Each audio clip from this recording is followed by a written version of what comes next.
Yeah, but don't mute me. Sometimes I'm getting muted. Yeah, yeah. So given that, let us start the class and then we'll come into it.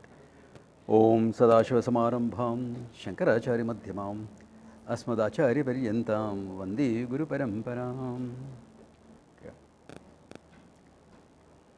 Okay. Starting the Gita. Okay.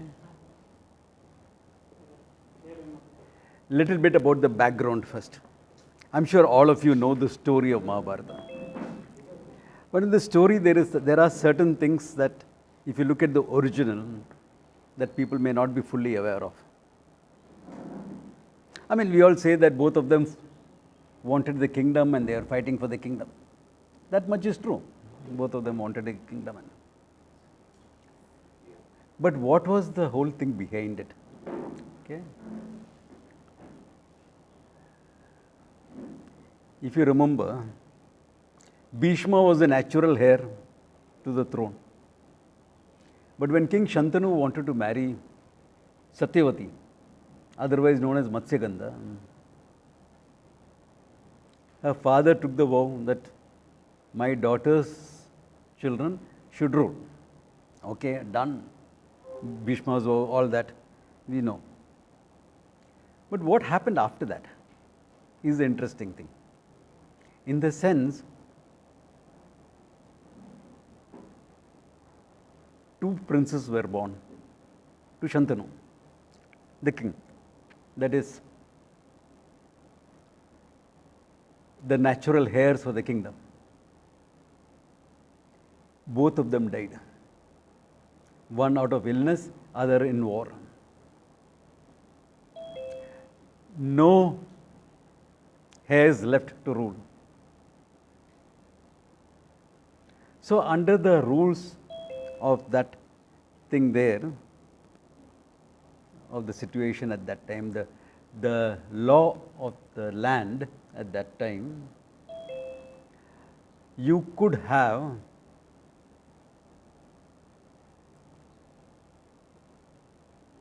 surrogate kids.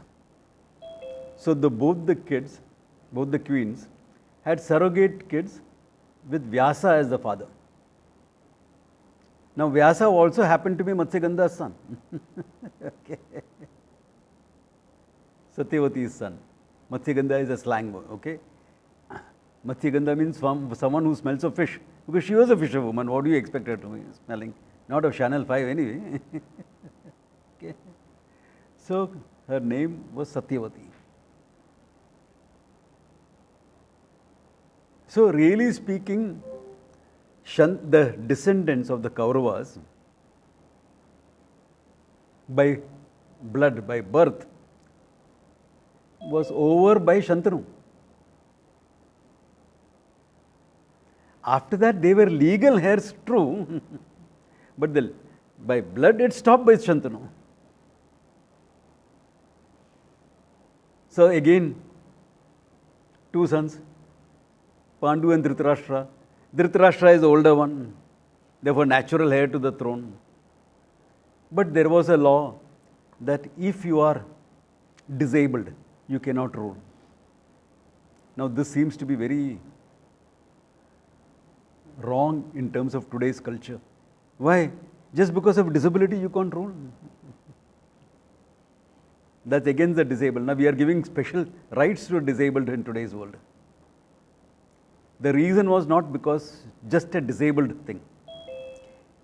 In those days, kings led armies in battle. And if the king was killed, the battle is over. You are lost. So do you really expect someone who cannot see, however well-trained he is, to match another well-trained warrior on the opposing side who can see? This is not like doing something on a laptop. This is a full-fledged battle. So even today's world, if an officer, say a major, is injured in battle, okay, and he has got a disability, he has not lost his leg, but he limps and he walks. He can't walk as fast as the others. He will not be given a command. A war command he won't be given. Why? Because he is at risk. So the same way, Dhritarashtra was prevented from being the king because of these conditions. Because if he is blind and he is willing to die, fine. That's fine. But if you die, we lose the battle. The other king will become our ruler now.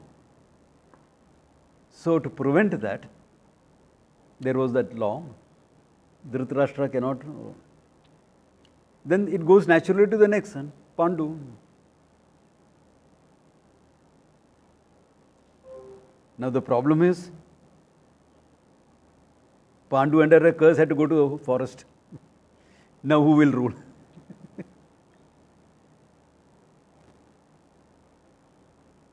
So then it came to the next generation. So the line now has gone to Pandu. So the Pandu's claims are there. Children have the claim.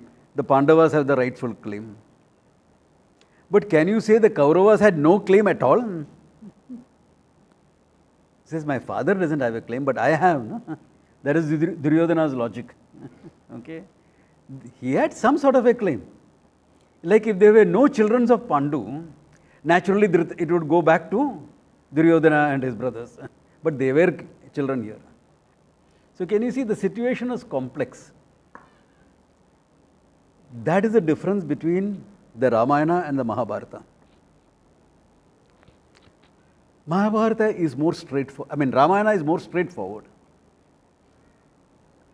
More than statecraft, the Ramayana deals with more personal relationships. If you are looking at the whole text, okay, it's more of a personal thing. Yes, the Rakshasas were there, but it didn't involve so much of a complexity. It is clear. Pakistan is enemy, no problems, clear cut, Sida. No problems. But here it's a civil war. Here it is a civil war, it is more complex than that. It's brother against brother, father against son, uncle against nephew. Becomes a very complex thing. So the claimants, so they tried a solution, which was tried in 1947 also, and it's not working. Split the kingdom. At that time it seemed a nice solution. Why? The Kauravas will rule from Hastinapura, the old title. Pandavas will build a new kingdom, Indraprastha. The solution could have worked. Why? Because both have their own kingdom, both are ruling, both rights are taken care of, no problems. Could have worked. Then why did it not work? Because there is enough in the world for everyone's needs, but there is not enough for one man's greed. I have got my share, I want your share also.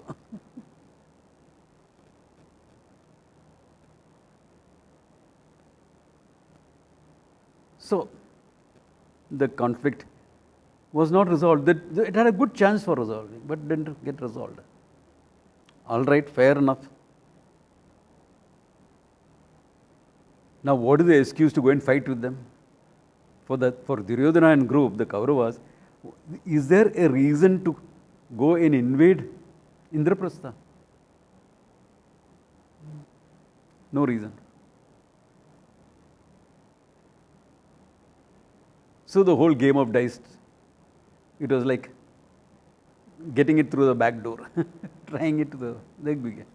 And the game of dice where there was a master player who could cheat very well, his cheating couldn't be discovered, was brought into the picture.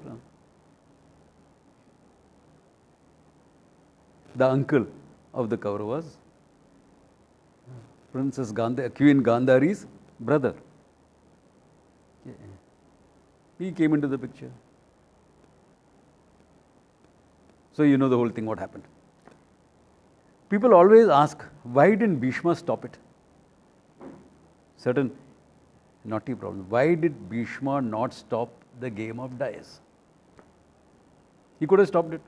He was the elder in the family. If he had put his foot down, it wouldn't have happened. So a very interesting thing happened the night before. Bhishma has retired into his quarters. When Duryodhana comes and says, grandfather, I want a few minutes with you. He says, okay, what is it?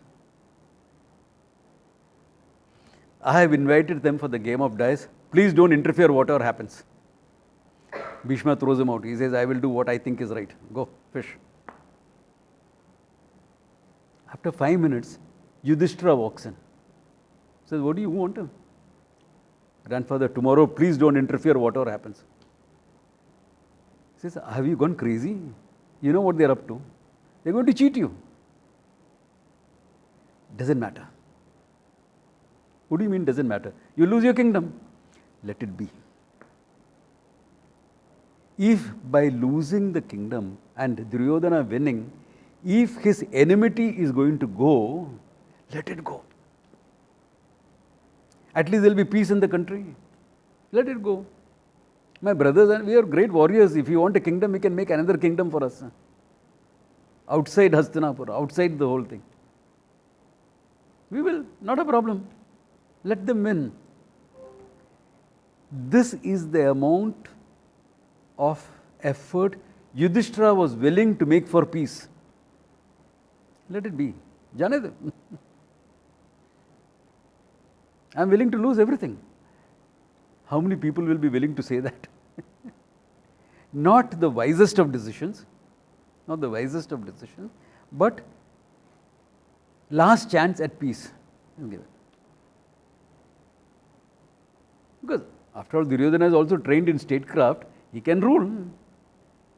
He may not be a great king like Yudhishthira was, but he will still be a functional king.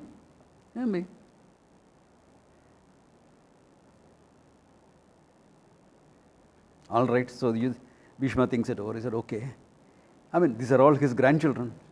He doesn't want to see them dying in battle. So he said, okay, fine, let it be. So that is why Bhishma did not interfere. Until the Vastraharan took place, Krishna saved Draupadi. It's only then Bhishma steps in and says, enough is enough. Release the Pandavas. And Dhritarashtra worried at the revenge of the Pandavas, because now this is an insult to their wife.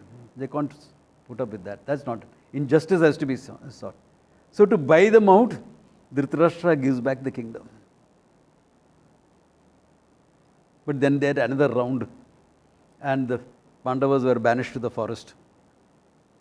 So you know the whole story, all the conditions were fulfilled. And yes, they were discovered, but after the 13th year was over, when the Kauravas attacked Virata's kingdom, when they planned that attack, the 13th year was not over. But the day attack took place and Arjuna responded to defend the kingdom, that's how they were discovered, the 13th year was over.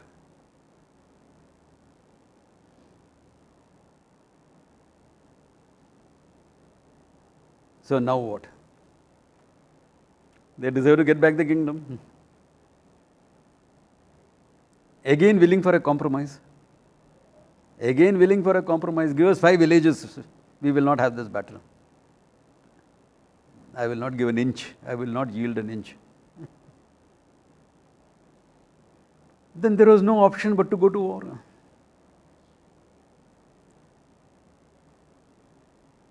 Why? For the sake of a kingdom, you're going to war with your brothers.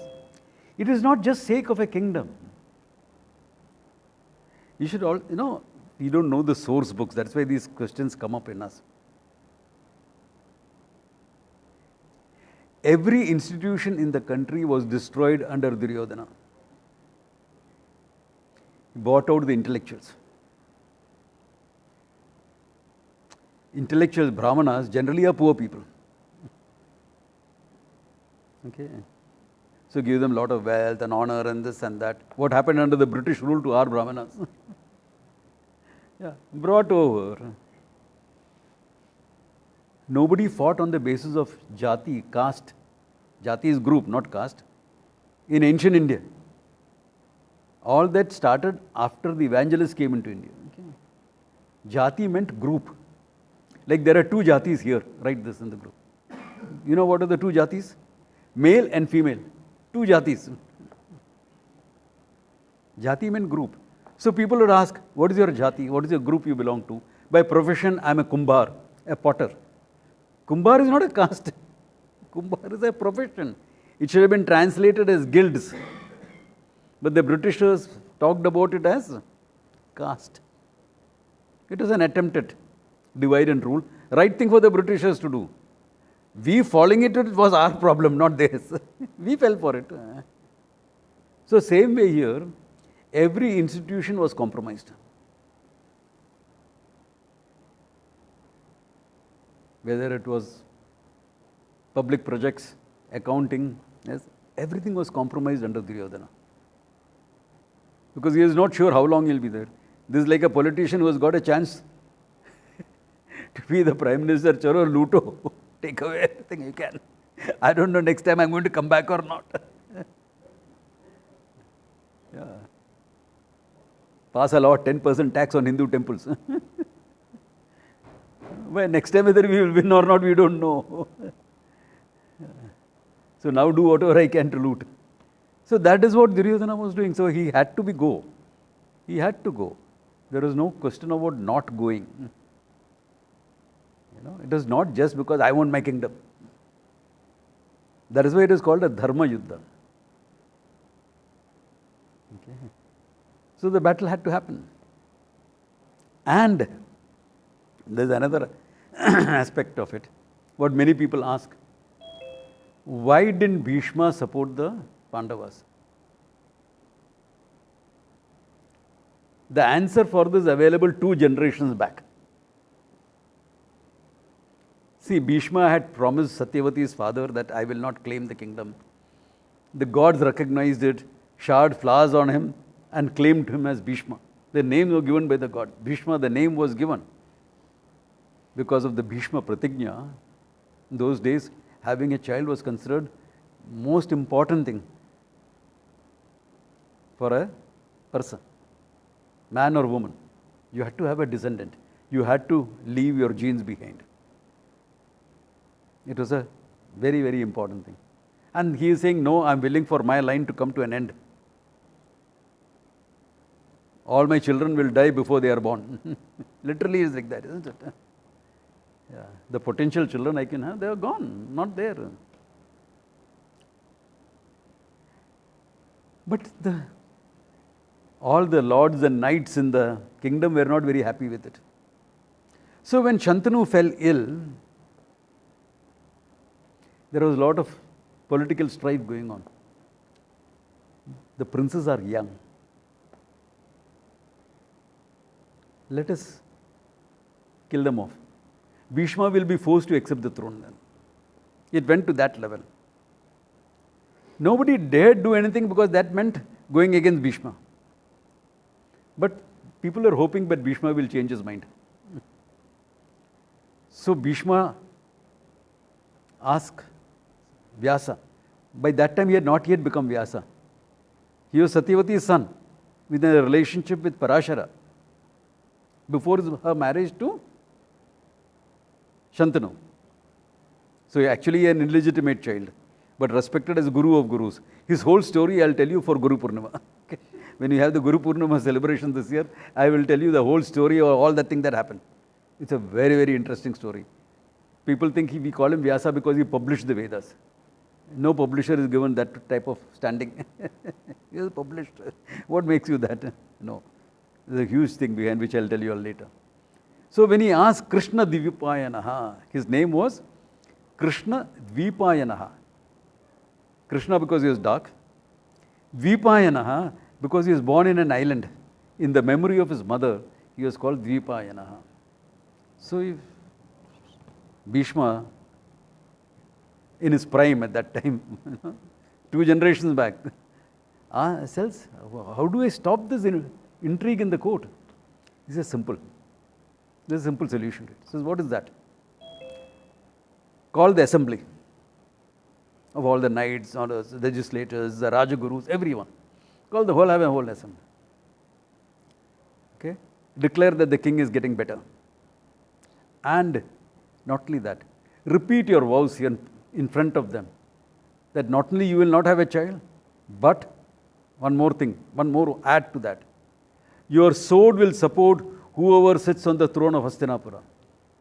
And right now these two kids are going to sit on it. So your sword is in support of them. That means anyone moves against these kids, they are moving against you. Nobody will dare do that. Your reputation is well known.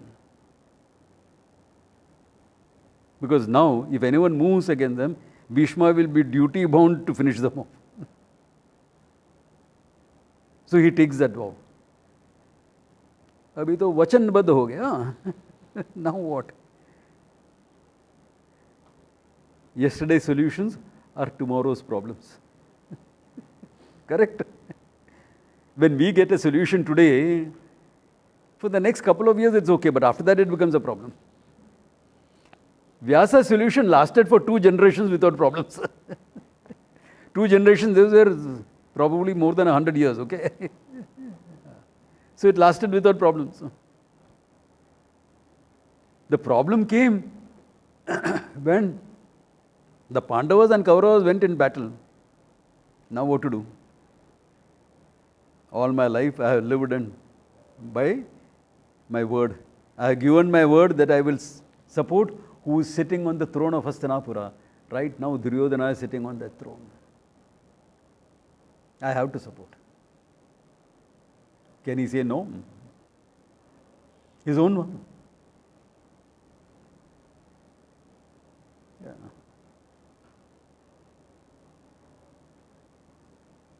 Not of any. He didn't like the thing. That's why he made a few conditions. He made a few conditions. He said, to be the general of the Kaurava army, I have a couple of conditions. One, I will not kill a single of the Pandava princes. Yudhishthira, Bhima, Arjuna, I will not kill them.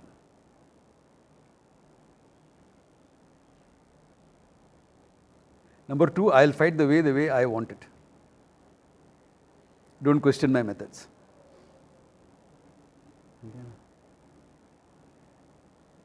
I'll fight. So, Duryodhana was not happy with it, but he accepted it. But in the heat of battle, he forgot it once. And he told Bhishma, you are not doing enough. So Bhishma said, okay, what do you want me to do? Other than killing the Pandavas, what do you want? So I want you to wipe out 1 battalion every day. That's all. That's all.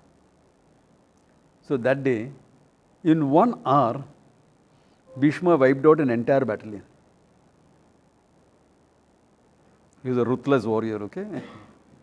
As a warrior, he was unmatched. It happened in 1 hour. But battle goes on for 10, 12 hours. So he said, I have done what the king wants. Now I am going to go and relax up in my tent. So he withdrew from the battle. Let the battle go on. I am off. And the Kaurava army got mauled after that. So Duryodhana comes running, please fight your way, I won't interfere. So this was Bhishma. So Bhishma could not but help support. What about Drona? Could not have Drona crossed over to the Pandava side? Could have. But is it correct? For 30 years, I have been one of the generals in the Kaurava army. And when the war starts, I say, no, I am going over to the Pandavas. What do you think? This is modern ministers or what? Before the election, there is, no, I'll leave India bloc and join with NDA. No, I'll leave NDA and join UPA. Or these are not politicians. These are warriors who live and die by their word. So all his life, he has been one of the generals in the Kaurava army. He could now cross over to the other side. Not done. I will live, I'll fight and win or fight and die. No problems. I'll pay with my life. This was Drona. So how could he have crossed over? plus his son Ashwatthama. In fact, the very fact Drona ran a huge school was because of Ashwatthama. Drona was very poor. As a king, he was very poor. I mean, he was a Brahmana. But Brahmanas meant intellectuals. Brahmana meant an intellectual. All the caste system will decide, it comes in the Gita, that time we'll elaborate those things. He was an intellectual. But his passion, his talent was the art of war. So he was an intellectual in the art of war. Strategist, master movement. The skill was unparalleled. And he had a small kutia. And he was teaching people who came to him. Chup chap. No fuss, no noise. I'm happy, I will teach whoever comes to me, I will teach. Sitting down quietly. But he was poor, very poor. Because those days, even today we sadhus function like that. You live on whatever Guru Dakshina you get. Even a Brahmana who ran, he was an acharya, is a teacher. Okay? Actually, as a professional, you can charge. In today's world, people charge. But sadhus don't. Whatever people give, you live on that. So Drona was living like that. So his son Ashwatthama, after being a baby, being weaned off the mother's milk, he had never tasted milk. They were so poor. In a country like India where there are so many cows, this boy had not tasted milk. And some of the other students, students can play mischief and can sometimes be cruel in the part of that mischief. Not intentionally cruel, but as part of the mischief they can do cruel things. They mixed up rice flour in water and gave him as milk, and the boys drank it saying, milk is very tasty. Drona saw that. The father's heart couldn't stand that. He says, enough is enough. Now I will teach and I will gain money for it. I will build fortune for my family. So then that day he decided, my knowledge will be available only